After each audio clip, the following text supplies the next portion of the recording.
we all know football fans are the backbone and the heartbeat of every club, right? Like without the people on the stands coming week in, week out, and dedicating their life basically to the sport, players like Noah and football players, they essentially would play for nothing. And that's what we celebrate in this podcast, Football Ultras. We celebrate the fan culture. But now I'm Thiago and I'm sitting with a professional player. So we can now solve the question, what is it like for a player, from a player's perspective? How do they experience the sport on the stands and how are they influenced by it? I'm sat with Noah Katterbach from the greatest club in the world. Welcome, bro. Hello. First time we have a player in this podcast. You're a left back for HSV. You play in front of 57,000 fans every week. How does that feel, bro? Like, that must be a dream, right? We've all dreamed of it as kids. You're living it. How does it feel? Yes, it feels amazing because, like you said, the fans are the fuel of football. The fans doing their job to make football what it is, and it feels amazing to play every time in front of a lot of fans. Thank you guys for this, and I have a lot of respect and I appreciate the whole fan bases around the world. So you still say after you've played some games, you still say like every time it's special, and the fans, like, do they make you better? Do they, because you said during the pandemic you played without fans. Would you say that you play better with fans, or can you focus better on your game without fans? Some players maybe can focus better because some players maybe feel a lot of pressure when they play in front of a big fan base. Some players use the fan base and the atmosphere, even if it's really hot, the atmosphere in the stadium, to play better. I think this is really individual from player to player, how you perform in front of a lot of fans. Especially me, I like to play in front of fans and appreciate every moment. Would you say, obviously this is also individual, but for many players, is the fan base a factor when they decide where to play? I think this is also really individual. This is a question that you need to ask yourself: for what does I play football? For which reason I play football? Of course, I'm not gonna lie. It's our job, and we need to play for the money as well. And also, we end our career maybe between 30 and, if you are Ronaldo, maybe 50. Yes, but you end your career maybe around 35, and after you need to see that you invest your money good and you have a job after. But for me, in my opinion, the fan base is a really big factor. Reason why you play football. And when you do the example, for example, you have an offer from one big club with big fan base, and you have an offer from one club who pays more but don't have a big fan base. Of course, for me, it would be a big reason to think about to play in front of a nice fan base and a lot of fans. On a different topic, we have some viewers from Switzerland as well, and I've got like some requests to go there to watch a football game. You've played for Basel for a year. Yes. How, there was fans back then, right? It was already with fans, right? Yes, it was with fans, yes. How would you say, because I heard that Basel also have pretty good like ultras, pretty good fans. Mm-hmm. How would you compare like German fans to Swiss fans? How was the experience there? Swiss has a lot of good fan bases. There are really good fan bases, and especially not only because I played there, and I need to say this. I mean, you can be honest. No. I really like the atmosphere in Basel. I think if you now go into the internet and you search for Basel choreo or something like this, Basel fans, you get a lot of pictures from really amazing choreos, really amazing Euro shows also. And yes, I like it really much to play in the stadium because the ultras make a really good job. And of course, you have also smaller clubs where it's not so big fan base like in Germany. But I think this is because it's a smaller country, Switzerland. Yes, it's a smaller country, and here you have a lot of big cities, big clubs, and there you have also big clubs, but not that much in Germany. Yeah, okay, of course. So I think it's because of that, but also the passion and the atmosphere in the stadiums were really good. So like the big ones are like Basel, Zurich. So these ones, they have really good fan base. maybe. Bern as well, Yeah, good fans. Yes. What was the best fan base you played against in Switzerland, except for Basel? Oh, Probably Basel might that's a be the good best. question. Basel was the best, and then I need to maybe I say Zurich. FC Zurich? Yeah, but not because of the maybe not because of the fans of them, but because of the derby atmosphere. Ah, you know? okay, against Basel, yeah. Yeah. So this is the biggest game, Yes, you'd because say. then our own fans, they make even bigger choreos and even bigger screaming and stuff like this. Maybe this was the best game with the best atmosphere. The suggestion from But the pro. Don't go in Zurich. Go in the go to visit in the Joker League.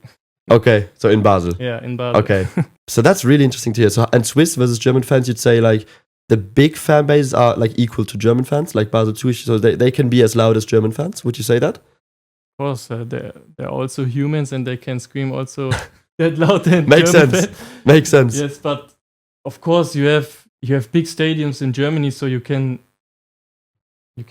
bring more fans. Yeah. Okay. And fair. scream louder. Fair. But yeah, the ultra bass in the stadium was also really loud. Yeah. Let's get to a different side of fan base of talking about fans, because like you're obviously now, sadly, you've torn your ACL for the second time in 2 years. Really unfortunate. How do the fans maybe play a role, or did they play a role in like your recovery process? Do you check after you got injured? Did you like check social media or for like comments from fans, DMs or something? Did that play a role in like pushing you to recover and get back fit? Or? Yes, of course. I have some settings in Instagram. I think you can only text me if you follow me. But you don't have to follow them. No, you can text me if you follow me, because in my opinion, why would you text me if you don't even follow me? Right, then you'll get like rival fans insulting you, I guess. You get some betters who yeah. annoy you or something like this. So you can only text me if you follow me. And of course, when you have an injury or something like this, you get a lot of recovery wishes and good messages for a speedy recovery. And I'm a player, I read every message because after I put this setting, nearly every message is good. Okay. So I check always every message, and if there's a message I like so much, then I answer as well, because to come back to your question, it helps me if the fans and the people around me, also from the Hamburg fans, send me good message and hope I come back soon, play again, and of course then I get motivated to do more for my injury and come back speedy. Yes. Nice, love that. So you actually check DMs. So yes, that's I check my DMs. Pretty rare for footballers, right? No, I check everything. I don't answer anything because I don't have the time and I don't have. Okay, but you see. Yes, I see. I read every text message, and yes, there are also a lot of text messages who help someone, but that's also sometimes really difficult to don't answer, because if you answer everybody, then you can't help everyone, right? Yeah, that's why. And I try to answer sometimes and to help sometimes. I had, last month I had a woman. She's sick. She have I don't know how to say in English, Pudem. And okay. Yes, and I tried to help her because emotionally it gets to my heart, and sure. Then I sold one of my football shoes and sent it to her. So you donated the money to her? Wow, respect. Sometimes I have the feeling I do this, but I cannot. Respect. I cannot answer everybody and help everybody, of course, because I'm also only a human. But it's nice that you do this sometimes. That's amazing. Yes. How does the club handle it? Sometimes I've heard that some footballers, the clubs say like before important games, they're like not allowed to check social media for like 2 or 3 days. Has that happened to you in the club, or is that like you can always go on social media? Yeah, I had some situations when the trainer said don't read not even social media, don't read the media, the news, like the news, like wow. because they always talk what the people want to see. Sure. The media in nowadays is a lot of negative things because sadly the people, they jump on this news. So sometimes the coach says, "Yeah, don't read any news. Just focus on our team. Just focus on the intern people." And yeah, but honestly, we are in the business. We are professionals. You need to deal with it. This is something of football that, yeah, it's not so nice, but yeah, you need to deal with it. So for you, if you read an article that criticizes you or the team after like a bad performance, you don't care, or does it sometimes still get to you? Or you're like, okay, I just don't mind, just focus on my game? Are you like mentally on that level to not care anymore? Of course, I would say you are not human if you don't care. To be honest, you learn how to deal with it, and you learn how to move on and focus on yourself. But of course, not like you don't care, because if you read it that maybe you play shit, or maybe your team is not performing, there's something honest on this news. And of course, maybe some medias write it like too much. Yeah, negative. obviously. Yes, but There will be like the clickbait titles and stuff that it's a bit too much, but then from time to time you learn how to deal with it, and of course it's part of the job. Okay, get it. Yeah, I mean, otherwise you wouldn't be a pro. Like, I guess Yes. many players fail on that level as well, and Yes, before, of and course. that's why they don't become a pro, I guess, right? For Because example, mentally they're not there. For example, when you take the situation with Harry Maguire, I never saw something like this. The hate he got. Yeah, the hate he got. That was incredible. And this was just because also the people like to stay on this negative wave, you know? They like to make fun about it, and they laugh about it. But for this guy who is in this situation, maybe if they don't are so negative, the people, maybe if they didn't are so negative, maybe he don't do so much mistakes like in this. So you're saying that, like, for him it definitely got to his head, like, of course, definitely, because this was so global. Yeah, it wasn't like a meme, like he was like a joke in the media everywhere, and he was captain of England and Man United. Yes, of course. And if you now see him playing, and for me, he's a really good player. That's crazy. Like, especially in England, I think in Germany it can get really harsh, but in England, they're like, the media is crazy, bro. You've played in some crazy loud stadiums, also not just Hamburg and Köln, also against clubs that have like amazing fans. When you play against these clubs, with like other clubs with crazy fans, like, I don't know, Kaiserslautern in this league, for example, or now Köln, does it intimidate you sometimes when the opponent's fans are like loud and maybe even whistle you, or does it push you to be even better? I think it's obvious for me that you play better at home normally, but sometimes you have also teams who perform better in away stadium. Yeah, like Magdeburg this season, they won like 0 home games until like a few weeks ago. And I think this is also really individual, because if the fans in away stadiums whistle at you, abuse you, how you say? Yeah, abuse you, like screaming insult at you. And yes, maybe some players are like, okay, now I'm gonna show you, but I think there are also players, who say, now I'm gonna show you how good I am. And especially if we now look at Hamburg, if you watch at the players who come from Hamburg and play in different teams, you have this thing that they always go against us. Yeah, that's so annoying, man. Yes, so I think this is really individual, from player to player, how you deal with this as well. But I think, like we hear now, this is just mental. Huh? Yeah, it's just so how you deal with it mental. If you're a player like this or you're a player like that, and for me, I think I can play. I can play really much better at home. Yeah. Okay. Yes. So you prefer, and when you play away, do you rather play in a stadium with 50,000 crazy atmosphere, or in a stadium like a small stadium with 10,000 fans? I think the more fans and the better atmosphere, that I can better focus on my game, I think. Okay, so you love that when it's a big stage. Okay, yes. Can you name us the top 5 fan bases you've played against in your life? I did my debut at Schalke. Okay, that's big. In Gelsenkirchen. It was also amazing fan base. We played 1-1. Jonas Hector scored a header in Legend. the last minutes, and yes, it was amazing atmosphere. But it was crazy because in this moment I think I had so much adrenaline. The game just go like this, you know. Felt like 10 I just minutes. did my thing, and then after the game I need some time to realize what happened. Yeah, okay. Yeah. I mean, first game Yeah. in front of 60,000 Yes, fans, yes. crazy. Against McKennie and Caligiuri. Okay, that time. Yeah, when that Schalke time. was still pretty good as well. Yes. And this was amazing atmosphere, and I played in Dortmund as well. Yeah, Also okay. amazing atmosphere. You have the yellow wall. It's Yellow wall. so big. When you look at the yellow wall, you need to look Yeah. like it. Kaiserslautern, I need to say. Okay. Yes, the stadium and the fans, they make it like really special for me. The Betze. When you also, it's like on a hill, right? The stadium. Yes. Was that louder than Dortmund and Schalke when you were there? Or it's like similar level? Like similar, yeah.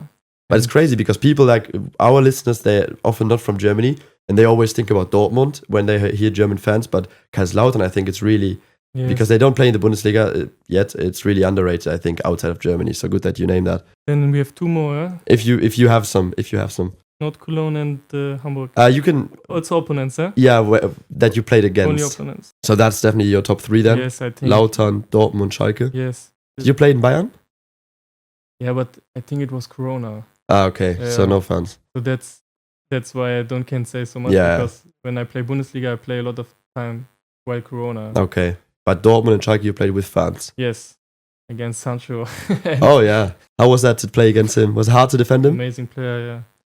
Did I have the you? jerseys downstairs from Sancho and Coman, I think. Okay, so you played against Coman as And well. Who was the hardest player you faced? Like think- your direct opponent? The hardest to defend? Douglas Costa, I have not Coman, sorry. Ooh, Douglas Costa. Yeah, when you played in Munich. Sancho and Costa.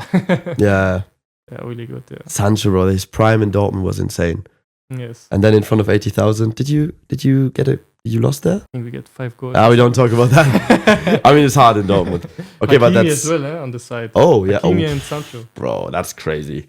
Yeah, I have some quick fire moments because people always give us questions, and now like subscriber questions from from previous episodes, and now I asked what do they want to know from you? Favorite moment of your career? Goal against Magdeburg, I think. Oh, that was insane, man! When you did the celebration from the Olympics. Yes. And that goal, man, how did you do that? Like, it I was don't prime know. Messi. It's intentional. I don't know. Like, what went through your head when you did that? Maybe we can show some pics of that goal, in case you missed that. Yeah. This goal, I watched it live. I think at the airport. I watched it live with my friend. I shouted at the airport. This guy ran through the whole defense. For me, I think the best football you can play is if you play free and intentional, and when you don't think about what you're doing.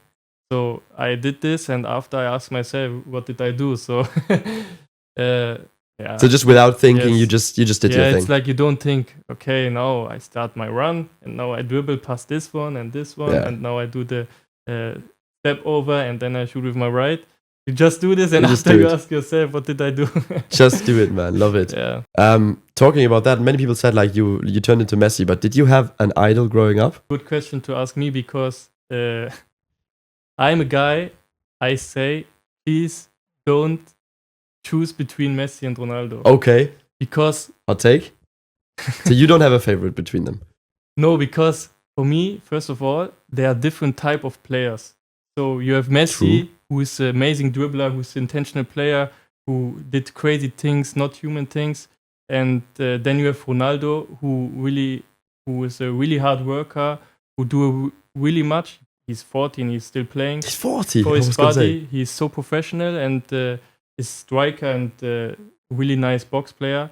Of course, they are amazing individual players, and they have amazing stats, but they have also amazing teammates who give them the stats. So if Ronaldo don't get this assist from Marcelo or someone, he don't score goals. So Right.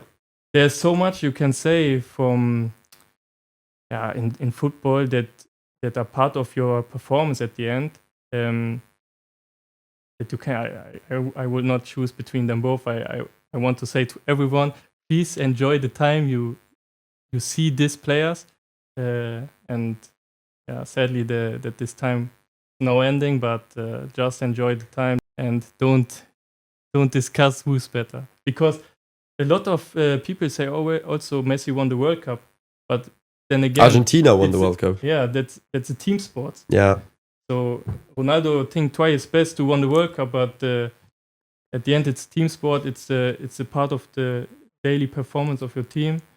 So please don't choose between one of these guys. They are both the goats. They were both your idols, or did you have anyone else that you? No, because you've always been a left back, right? No. I was my whole youth time. I was a winger. Ah, you were left winger. Yes. Ah, okay. So you Yes, transformed I play to wing when I start playing the under 19. Then they say to me, yeah, you are a really good winger. You know how to play this position. Maybe it's good for you, and it's a good chance for you to get professional if you try to also perform on another position. And if you play left back, you know how your opponent is thinking. So I'm a winger. I know how a winger is playing. I know some moves from a winger. I know the movement, and maybe I can use this to be a good left back. And also at this time, it was like the left back and the right back position, so the full back position, was really more offensive, more than full backs. They are really more offensive, and I can use my offensive skills for my winger position to be a modern fullback. So that's when you transitioned into left back. And then it works, and I start my professional career on the left back. Position. Also, because of this, I had an idol, to come back to your question, Marcelo. Okay. Because he is a left back. Really offensively minded as well. Offensively, and yes. So the last one from the quickfire question would be: win the Champions League or win the World Cup? You can only choose one. Win the World Cup. World Cup. Yeah. It's the biggest trophy for you in football. I think yes. Yeah, I mean, I will never win any of them. Maybe you might, but I would also choose the World Cup. Yeah, the World Cup is, for me, I think, the biggest. Bro, we always end our podcast with questions from subscribers that they sent in, and we got one from Lars, and Lars asked, what are 3 stadiums on your bucket list where you still want to play a game? I think Liverpool, maybe. Okay, Anfield? Yes. Real Madrid, Camp Nou. Yeah. Okay, both? Real Madrid and Camp Nou. Okay. Have you seen the stadiums? Big, yeah? Like, have you been as a fan? No, maybe also AC Milan. San Siro? Yeah. That's crazy. That's maybe crazy. There. I've been once to like a Champions League game there. Milan Napoli. That was the best Champions League atmosphere ever, bro. When they sing their song, think pretty good choices. So Anfield, Madrid, Barca, and then San Siro. Yes. Lads, I think it doesn't get better than this, right? That's crazy. But so the best games are in Hamburg. The best are, that's what you have to keep in mind. The best are Hamburg remains unrivaled.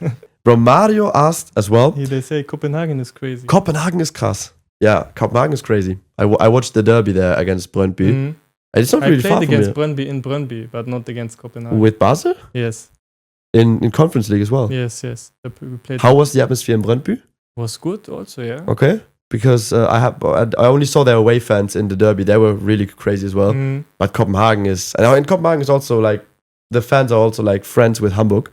So we always have like some HSV ultras in the stands there as well, which is crazy. There's always a big... Yeah, KB HSV. Exactly, they bro. say Brøndby is shit. Yeah, it's like... I know this guy. He's a Copenhagen fan as well. That's why he says that.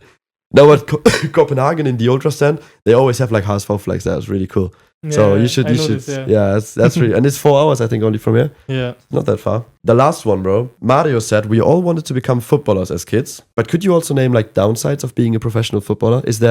Are there bad things about being a footballer where you say, okay, this is maybe not as great. This would be better if I wasn't a footballer, like single things? Yes, of course. I think we talked about it at the beginning. You have social media pressure. You're a person in public, so you always need to look what you are doing in public, how you act in public, how do you manage your social media, and also when you go out, sometimes you get noticed. It's not bad that they ask for picture, but me, now I'm a small player, I would say. But imagine you are a big player like Ronaldo or like Salah, or you can name a lot of players in the top leagues. When they go out, they are not that free that they are when they are normal people. So I think this is one point you need to think about, and as well, you don't have the advantages of people who do a normal job or who are do their own thing, because we are also people of the club and we work for the club. So we don't have, for example, holidays. Cannot say, okay, now I go 2 weeks in holiday. Yeah, only like in after also, the season. Yeah, you have one time when you can go to holidays. In winter as well? Yes, but you cannot choose when. Yeah, you can't say, okay, now I need 2 weeks off. Yeah, and then maybe you have, for example, you plan your holidays and then you have relegation, and then you have 1 week less or 1 week more, and you need to cancel your holidays or stuff like this. Mm-hmm. But this is small things. I think the biggest thing is that you need to deal with public. But overall, you'd say you're quite happy. Yes, of course. I can imagine it's still the dream. Yeah. If you have a big injury, maybe you need to end your career and then you need to look what to do. So you're also dependent on the job and on the football. So maybe this is also something to say when sometimes players at the end of their career, they choose the money maybe. Maybe sometimes also because the money is the only thing you have safe. Right. You know? And then, as you said, like sometimes they might be 35 and then their career might be over, but they still have like hopefully 50, 60 years left to live, and they need to be. Yeah, but imagine you have the choice between two clubs, and you don't choose the money maybe. Then you go to this club and you don't play. You have situation there, and then you're like, I should have chosen the money. Injury, maybe then you need to end the career. And then you're like, I could have chosen the money, and then you regret it. Yeah, that's why I also say like. And that's also things you need to deal, because you want to play for the better club, for the club with the more tradition and more atmosphere. But then if you go there and you have come in a shit situation because maybe the coach changes and you don't play, you get the injury or stuff like this, then also you need to work, because you say, sure, it's not only about the money now, but you have to take big choices in your career sometimes. You have to think about maybe your family as well, right? Yes. And not only because of the money, but maybe you have the choice between two clubs, and you choose one club, and you go there, and the situation is not like expected. Then you need to deal with it. You need to say, okay, I choose this club. Why I don't choose the other club? Maybe they are playing and stuff like this. But you cannot go back. So right. You have to. So you as a footballer, you have to make big choices that obviously impact the rest of your career. So that's what you have to keep in mind, lads. I think it was really good value for the listeners. If you found value in this, make sure to review the podcast if you're on Spotify. Leave a like if you're on YouTube, and we'll see each other again next Wednesday.